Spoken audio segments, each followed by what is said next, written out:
Stage पर बैठे हुए थे और इस स्टेज की, इस आंदोलन की जो कमान संभाले हुए थे हमारे राकेश टिकैत साहब, उनके जज्बों को, उनके हौसलों को ये अतीक पाशा दिल से सलाम करता है। दोस्तों नमस्कार। दोस्तों, कोई दूसरा मौका होता तो हम कहते कि गांव के बीच में खड़े हैं। कोई दूसरा मौका होता तो इन स्थितियों के बीच इस बात का जिक्र करते कि शायद ग्रामीण भारत के किसी हिस्से में हाट लगा हुआ है, मंडियां लगी हुई हैं। लेकिन ऐसी कोई परिस्थिति नहीं है। कोई दूसरा मौका होता तो यहां पर एक कतार में जो झोपड़ियां इस तरीके से तिरपाल से पटी पड़ी है, शायद इन्हें देखकर हम कहते कि यह ग्रामीण भारत का एक हिस्सा है। लेकिन ऐसी कोई स्थिति नहीं है। मौजूदा वक्त में दिल्ली की सीमा का यह एक अनूठा सच है। लेकिन सच क्या वाकई सिर्फ इतना भर है कि गांव के गांव और गांव के भीतर रहने वाले किसान और उनके परिवार के सदस्य एक एक करके दिल्ली की सीमा पर उठकर आ गए हैं? या फिर यह पहला मौका है जब भारत की राजनीतिक व्यवस्था में एक करवट लेने की परिस्थितियां पैदा हो रही है? अगर आप ध्यान दीजिए तो मौजूदा वक्त में भारत की राजनीति के वो तमाम चेहरे जिनका महत्व शायद भारत की राजनीति में बहुत होता था, उसमें आप जिक्र देश के प्रधानमंत्री का भी कर सकते हैं, देश के कृषि मंत्री का भी जिक्र कर सकते हैं, आप उसमें अलग अलग प्रांतों के अलग अलग नेताओं का भी जिक्र कर सकते हैं। लेकिन मौजूदा वक्त में क्या किसी की कोई अहमियत इस देश की राजनीतिक व्यवस्था के भीतर बची है?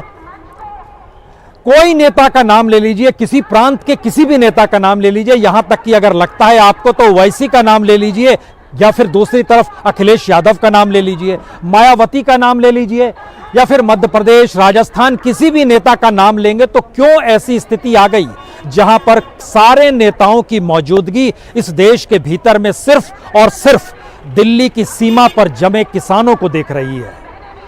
शायद भारत की राजनीतिक व्यवस्था में यह एक ऐसा मोड़ है जिसमें आप दो तीन बातों पर अगर गौर करेंगे तो यह पहली बार हो रहा है। शुरुआत हुई थी तो मीडिया की जरूरत किसान आंदोलन को थी, बीतते वक्त के साथ मीडिया की जरूरत किसान आंदोलन हो गए। याद कीजिएगा तो उस दौर में किसान आंदोलन इस देश के नेताओं को खोज रहे थे। आज की परिस्थिति में देश के नेता किसानों को खोज रहे हैं। इससे पहले पार्लियामेंट में बहस हुई किसानों को लेकर, खेती कानूनों को लेकर, लेकिन हर बहस के केंद्र में सिर्फ किसान रहा। लेकिन अब पार्लियामेंट को भी समझ में आने लगा है कि दरअसल उसकी जरूरत इस देश के भीतर में तभी होगी जब वह कहीं ना कहीं किसानों से जुड़ेगा। शायद ये एक राजनीतिक व्यवस्था का एक ऐसा परिचायक हो चला है भारत के भीतर में, जिसमें हो सकता है आने वाले वक्त में भारत की राजनीति ग्रामीण भारत से शुरुआत हो।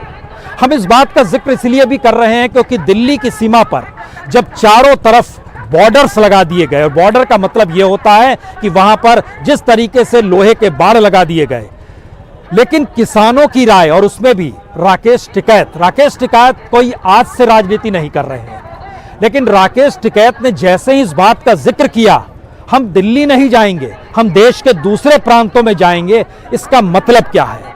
यह एक गांधीवादी तरीका है। याद कीजिए, महात्मा गांधी ने इस देश में दांडी मार्च किया था, नमक आंदोलन किया था। अंग्रेज दिल्ली में बैठे थे, वो शिमला में बुला रहे थे बातचीत के लिए, लेकिन वहां पर बातचीत के लिए महात्मा गांधी नहीं गए।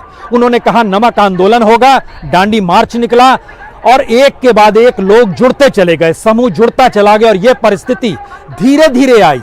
लेकिन जैसे जैसे दिन बीत रहे थे, अंग्रेजी हुकूमत की भी एक लिहाज से चूल्हे हिल रही थी। और अगर ध्यान दीजिए, दिल्ली अगर आपकी सियासत, आपकी मांगों की जरूरत में नहीं आती है तो फिर एक सवाल यहां से शुरू होगा, क्या दिल्ली अकेली पड़ रही है? क्या दिल्ली की सियासत इस देश के साथ सरोकार नहीं रखती है, इसलिए ऐसी स्थितियां आ गई हैं? यह हो सकता है, यह हो इसलिए सकता है क्योंकि इतनी बड़ी तादाद में जब मौजूदगी लगातार बढ़ने लगे और पार्लियामेंट के भीतर भी जो 14 साढ़े 14 घंटे की बहस है जो राष्ट्रपति के अभिभाषण पे होनी है, उस राष्ट्रपति के अभिभाषण पर बातचीत करते हुए राज्यसभा के भीतर पार्लियामेंट्रीज तय करें कि पहले हम बॉर्डर पे जाएंगे, स्थितियों का आकलन करेंगे और उन स्थितियों पर एक रिपोर्ट भी वहां के स्पीकर को सौंपी जाएगी। पता नहीं होता है इतिहास कब किस मोड़ पर किस तरीके से प्रकट भी हो जाए और किस तरीके से करवट भी बदल ले। किसानों का यह आंदोलन चाहे 3 कानूनों को लेकर है, लेकिन एक सच जरा समझने की कोशिश कीजिए, भारत वाकई दुनिया के लिए एक सबसे बड़े बाजार के तौर पर है और भारत का किसान और भारत का मजदूर सबसे सस्ते तौर पर उपलब्ध औजार के तौर पर है। और भारत की राजनीतिक व्यवस्था को अगर मुनाफा चाहिए तो उसे किसान और मजदूरों को रौंदना ही होगा, उसे गुलाम बनाना ही होगा। और गुलामी का मतलब यहां पर शायद पर कैपिटा इनकम है और शायद न्यूनतम आय है। भारत की स्थिति दुनिया के मानचित्र पर किसान और मजदूरों को लेकर अगर प्रति किसानों की प्रति महीने और प्रति सालाना आय, मजदूरों की न्यूनतम मजदूरी अगर सबसे कम है, वह भी एशिया में सबसे कम है, अपने पड़ोसी देशों की तुलना में सबसे कम है, लेकिन उसके बावजूद भी उस राजनीति को अगर अच्छा लगता है मुनाफा कमाना और मुनाफे के जरिए देश की इकोनॉमी को डेवलप करना और उस इकोनॉमी को राजनीतिक तौर पर सत्ता में खुद को बनाए रखने के लिए कार्य करना, तो शायद मौजूदा वक्त में किसान आंदोलन की पहली सीख राजनीतिक सत्ताओं को यही हो चली है कि हम दिल्ली की तरफ नहीं देखेंगे, हम देश के अलग अलग हिस्सों में जाएंगे। कल राकेश टिकैत यहां से निकले तो दिल्ली को रौंदते वो जिंद नहीं पहुंचे थे और जिंद के लोग भी दिल्ली से निकलकर नहीं पहुंचे थे, जिंद के लोग भी हरियाणा के अलग अलग जिलों से आए थे। खुद राकेश टिकैत भी यहां से निकले तो सीधे उन्होंने हरियाणा बॉर्डर पकड़ा जो नोएडा से होते हुए निकलता है, उस रूट को पकड़ा, यानी दिल्ली बीच में नहीं आई। दिल्ली की ताकत अपने आप में कितनी है, इस देश की राजनीतिक चुनाव में लोकतांत्रिक परिस्थितियों में अगर संसदीय लोकतंत्र को भी जीना है तो अगर दिल्ली को समेटिएगा तो दिल्ली की तादाद तकरीबन 1.25 करोड़। दिल्ली के भीतर बैठे हुए पार्लियामेंट्रीज की जो टोटल नेटवर्थ है वह शायद उत्तर प्रदेश के कुल नेटवर्थ से ज्यादा की है। सांसदों के सरोकार जनता से कैसे होंगे अगर उनका बैंक बैलेंस नेटवर्थ करोड़पतियों की दिशा में जा रहा है। इस देश की इकोनॉमी का सच यह है कि पहली बार गांव से ट्रैक्टर में लद लद कर आलू, चावल, प्याज, मटर सारी चीजें इन इलाकों में आ रही है और लगातार यहां पर लंगर भी बना हुआ है, लोग भी आ रहे हैं, जा भी रहे हैं। सवाल यह है कि अगर बैरिकेड से डराया जा सकता है तो हो सकता है कल आने वाले वक्त में इनको कुचल भी दिया जाए। लेकिन यहां से एक दूसरा सवाल शुरू होता है कि किसानों के बीच हर परिवार से अगर एक शख्स आ रहा है और 5 लाख के तकरीबन किसानों की आवाजाही इस दौर में हो चली है, तो 50 लाख के भीतर जो करंट होगा, जो गुस्सा होगा, जो इस व्यवस्था को लेकर सवाल होंगे, उनका क्या होगा। भारतीय राजनीति में ऐसा नहीं है यह पहला आंदोलन है, लेकिन यह पहला आंदोलन इस मायने में महत्वपूर्ण है क्योंकि इससे पहले के तमाम आंदोलनों को अगर आप ध्यान दीजिएगा तो वह जातियों में बांटा गया, आंदोलनों को धर्मों में भी बांटा गया, लेकिन यह पहली बार हिंदू बनाम हिंदू की परिस्थितियां हैं। इस आंदोलन के भीतर आपको जाट भी नजर आएगा, आपको यादव भी नजर आएगा, आपको ऊंची जाति के लोग भी नजर आएंगे, आपको ओबीसी भी नजर आएगा। और अगर यह परिस्थिति किसी आंदोलन को मजबूत उस दिशा में कर रही है जहां राजनीतिक सत्ता एक अहंकार पाले हुए है कि हमने इस कानून को लागू कर दिया तो कर दिया, सवाल यहां पे अहंकार का नहीं है। सवाल यह है कि मौजूदा राजनीतिक सत्ता ने अपने तौर पर इस देश में एक ही संदेश दिया है कि दिल्ली में बैठी हुई सत्ता सबसे ताकतवर है, वो जो फैसले लेती है वह इस देश के हक में लेती है और हक में लिए गए फैसले ही लोकतंत्र के अनुकूल होते हैं और लोकतंत्र को जीने का मतलब चुनाव को जीतना होता है और चुनाव को जिताने के लिए 2014 से कहीं ज्यादा बड़ी तादाद में 2019 में चुनाव जीत गए तो 2024 में भी जीत जाएंगे।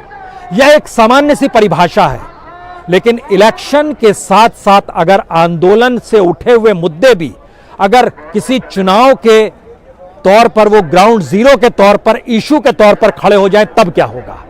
अगर 2024 का चुनाव, अगर 2022 का उत्तर प्रदेश का चुनाव, अगर 2021 का असम, बंगाल समेत 5 राज्यों का चुनाव, सबके केंद्र में अगर किसान आ जाएगा तो हर प्रांत की स्थिति मौजूदा वक्त में यह है कि किसानी के बगैर किसी भी राज्य की इकोनॉमी नहीं चल सकती है।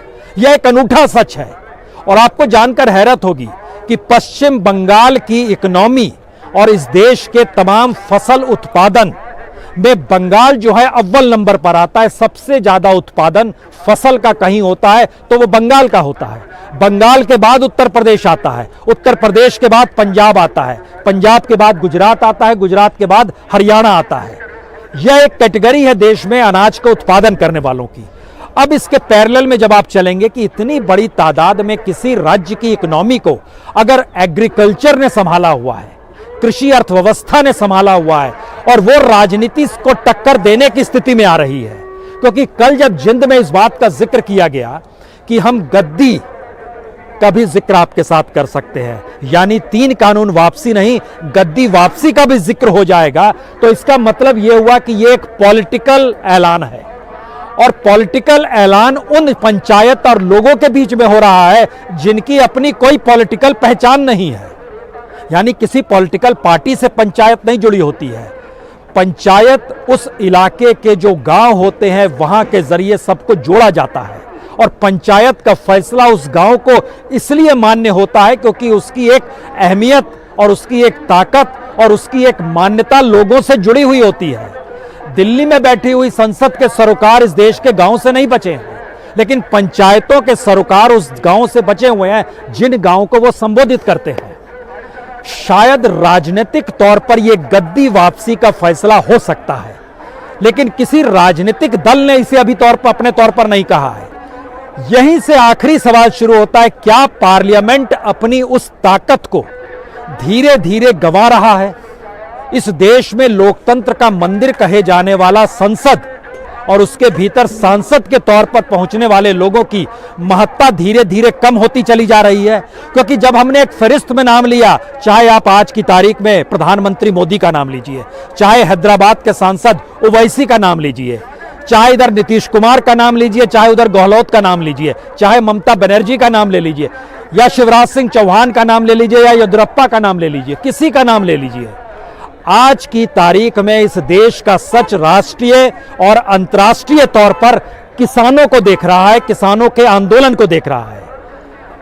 और यहां यह समझना होगा, हम चूंकि इस वक्त गाजीपुर बॉर्डर पर हैं, गाजीपुर बॉर्डर का मतलब अचानक इतनी महत्ता के साथ क्यों लिया जा रहा है, इस पे भी गौर करने की जरूरत है। क्योंकि यह आंदोलन शुरू सिंधु बॉर्डर से हुआ था। सिंधु बॉर्डर में पंजाब के किसान पहुंचे थे जिनकी बोली पंजाबी थी, जो सिख थे और पंजाबी बोलते थे। और भारत की राजनीति में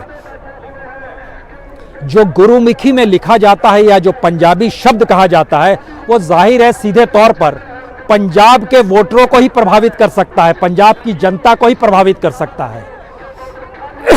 लेकिन राकेश टिकैत जिस भाषा में बात कर रहे हैं, वो भाषा न सिर्फ पश्चिमी उत्तर प्रदेश बल्कि एक लिहाज से आप कह सकते हैं इलाहाबाद तक के किसान, और हो सकता है गोरखपुर और बनारस का किसान भी उस भाषा को समझता होगा, हरियाणा का किसान भी उस भाषा को समझता है, राजस्थान का किसान भी उस भाषा को समझता है, मध्य प्रदेश का किसान भी उस भाषा को समझता है।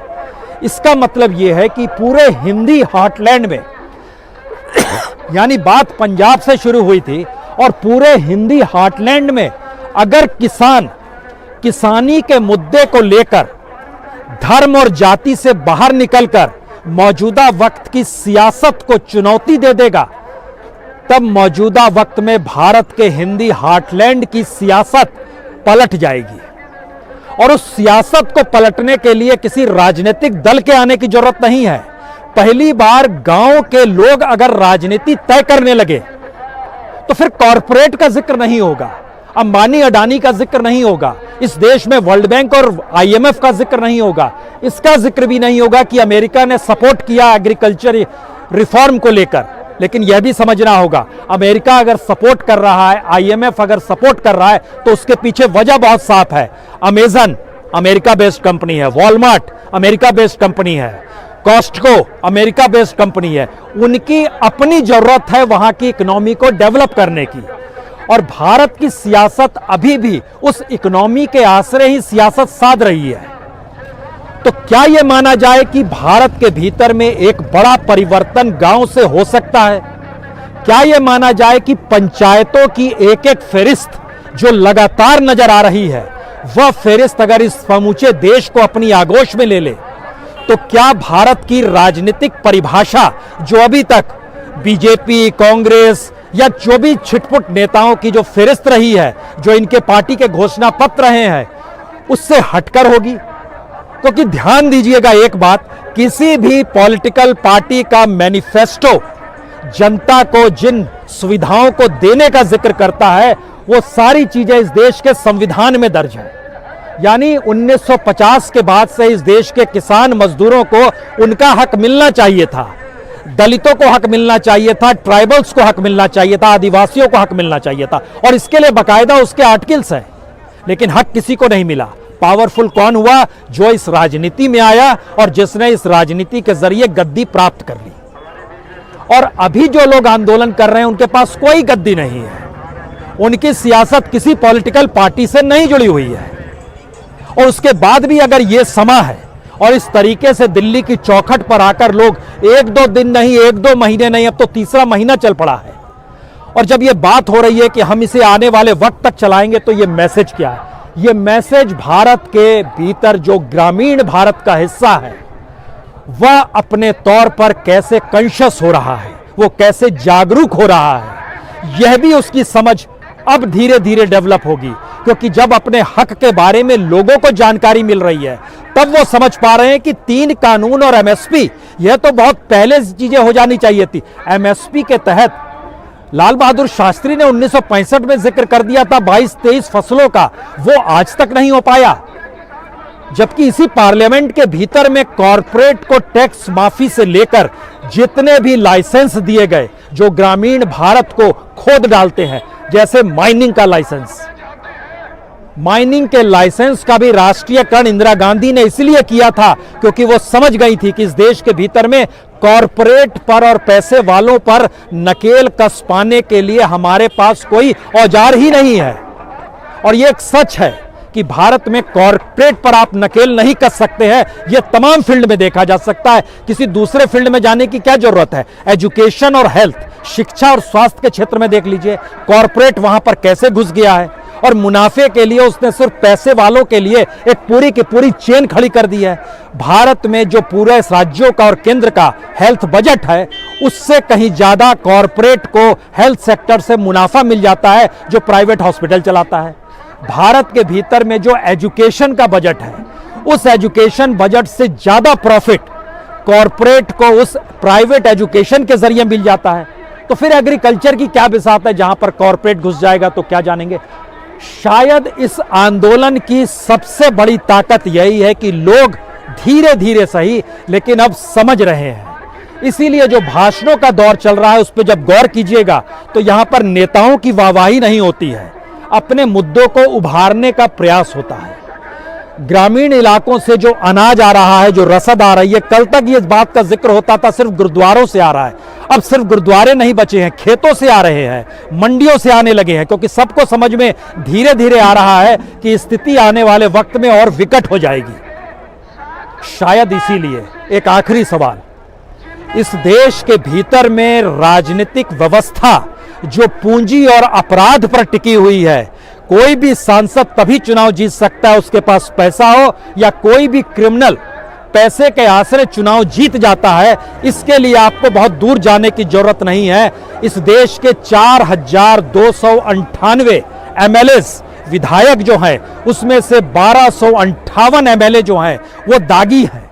पार्लियामेंट के भीतर बैठे हुए 543 सांसदों में से 212 सांसद दागी हैं, और करोड़पति लगभग 92% है। किसान ना तो दागी है, यानी ना तो उसने कोई क्राइम किया है, और ना किसान करोड़पति है। भारतीय राजनीति के भीतर यही एक सबसे मोटी लकीर है।